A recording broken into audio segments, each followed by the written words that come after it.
بسم اللہ الرحمن الرحیم۔ آج ہم گفتگو کریں گے قیاس کے ارکان کے بارے میں، قیاس کے شرائط کے بارے میں۔ جہاں تک قیاس کے ارکان کا سوال ہے تو قیاس کے 4 ارکان ہیں۔ نمبر 1، مقیس علیہ، یعنی جس پر قیاس کیا جائے اس کو اصل بھی کہتے ہیں۔ نمبر 2، مقیس، یعنی جس حکم کو قیاس کیا جائے اس کو فرع بھی کہتے ہیں۔ نمبر 3، علت، یعنی جس پر اصل کے حکم کی بنیاد رکھی گئی ہو۔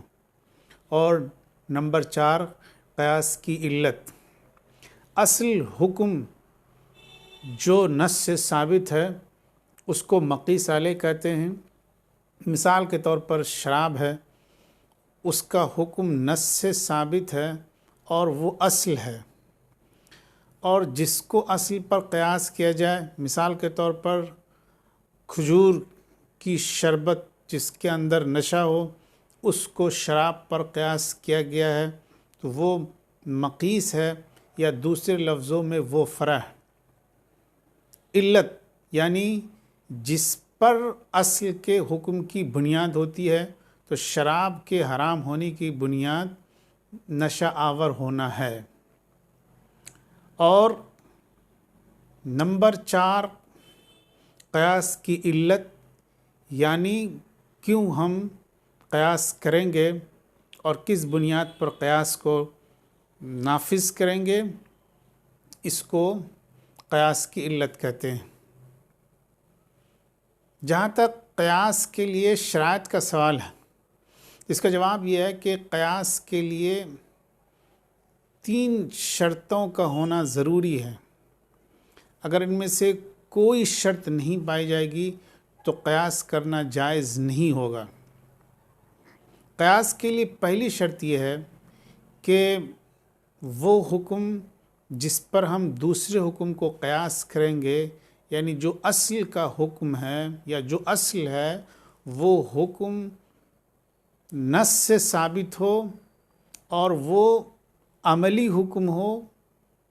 لہٰذا اگر کوئی حکم جس کا تعلق عملی زندگی سے نہ ہو، عقیدے سے ہو، نظریے سے ہو، اس حکم پر قیاس نہیں کیا جا سکتا ہے۔ لہٰذا عقیدے کے مسئلے میں کوئی قیاس جائز نہیں، اور اس کا حکم نص سے ثابت ہو، جیسے شراب کا حکم نص سے ثابت ہے، اس پر ہم قیاس کر سکتے ہیں۔ جو حکم اجماع سے ثابت ہو، قیاس سے ثابت ہو، استحسان سے ثابت ہو، اس پر قیاس کرنا جائز نہیں ہے۔ دوسری شرط یہ ہے کہ جس حکم پر ہم دوسرے کو قیاس کریں گے یا اصل کا جو حکم ہے، وہ حکم ایسا ہو کہ اس کی علت عقل کے ذریعے اور دماغ کے ذریعے سمجھ میں آتی ہو۔ اگر کوئی حکم ایسا ہے کہ اس کی علت عقل سے سمجھ میں نہیں آ سکتی ہے تو پھر اس پر قیاس کرنا جائز نہیں ہے، کیونکہ قیاس کی بنیاد یہ ہے کہ اصل حکم کی جو علت ہے اس کو ہم عقل سے محسوس کر سکیں۔ اگر ہم اس کو عقل سے محسوس نہیں کر سکتے ہیں تو پھر ہم قیاس بھی نہیں کر سکتے۔ اس بات کو سمجھنے کے لیے یہ سمجھنا ضروری ہے کہ جو شریعت کے احکام ہیں وہ 2 طرح کے ہیں۔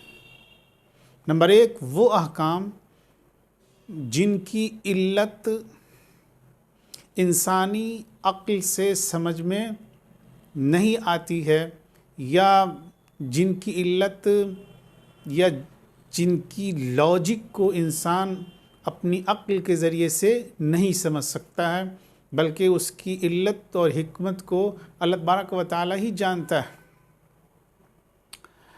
اس کو احکام تعبدی کہتے ہیں۔ مثال کے طور پر نماز کی جو رکعات ہے اور رکعات کی جو تعداد ہے، اس کے پیچھے کیا علت ہے، کیا حکمت ہے، وہ اللہ ہی کو معلوم ہے۔ اسی طرح سے اللہ تبارک و تعالیٰ نے زکوٰۃ کا ایک خاص نصاب طے کیا ہے، اس کے پیچھے کیا حکمت ہے اور کیا علت ہے، وہ اللہ ہی کو معلوم ہے۔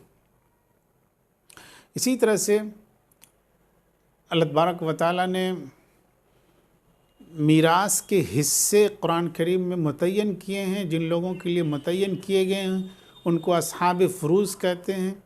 تو اس کے پیچھے کیا حکمت ہے، کیا لاجک ہے، یہ اللہ ہی کو معلوم ہے۔ مختلف اسلامی سزائیں مخصوص تعداد میں دی جاتی ہیں، ان کے پیچھے کیا حکمت ہے اور کیا علت ہے وہ اللہ ہی کو معلوم ہے۔ یہ وہ احکام ہیں جو احکام تعبدی کہلاتے ہیں، اور ان احکام میں قیاس کی گنجائش نہیں ہے۔ دوسرے وہ احکام ہیں جن کی علت عقل کے ذریعے سمجھ میں آتی ہے اور جن کو عقلی احکام بھی کہا جاتا ہے۔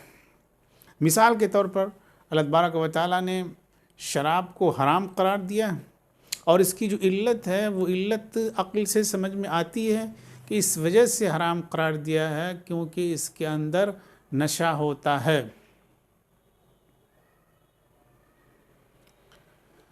تو اگر کوئی مشروب جس کے اندر وہی علت پائی جائے گی جو علت شراب کے اندر پائی جا رہی ہے، اس پر بھی وہی حکم لاگو کر دیا جائے گا جو حکم شراب پر لاگو کیا گیا ہے، یا جو حکم شراب کا قرآن کریم سے ثابت ہے۔ قیاس کرنے کے لیے تیسری شرط یہ ہے کہ اصل کا جو حکم ہے وہ کسی کے ساتھ خاص نہ ہو۔ اگر اصل حکم کسی کے ساتھ خاص ہے تو پھر اس پر مزید قیاس نہیں کیا جا سکتا۔ مثال کے طور پر حضور اکرم صلی اللہ علیہ وسلم کے نکاح میں بیک وقت 9 بیویاں تھیں، 4 سے زیادہ بیویاں تھیں، تو یہ آپ کی خصوصیت تھی۔ امتی کے لیے بیک وقت 4 سے زیادہ نکاح کرنا جائز نہیں۔ اگر کسی کا انتقال ہو جائے تو کسی مرد کا انتقال ہو جائے تو عدت کے بعد اس کی بیوہ سے نکاح کرنا جائز ہے، لیکن حضور اکرم صلی اللہ علیہ وسلم کی زوجہ سے کسی امتی کے لیے نکاح کرنا جائز نہیں، یہ آپ کی خصوصیت ہے۔ گواہ کے لیے اصول یہ ہے کہ کم سے کم 2 گواہ ہونے چاہیے، لیکن حضور اکرم صلی اللہ علیہ وسلم نے خزیمہ بن ثابت کی ایک گواہی پر فیصلہ کیا، یہ آپ کی خصوصیت تھی۔ تو یہ وہ احکام ہیں جو حضور اکرم صلی اللہ علیہ وسلم کے ساتھ خاص ہیں، لہذا ان احکام پر قیاس کرنے کی گنجائش نہیں ہے۔ یہ قیاس کے لیے کچھ شرطیں ہیں۔ آج کی گفتگو میں بس اتنا ہی۔ والسلام علیکم ورحمۃ اللہ وبرکاتہ۔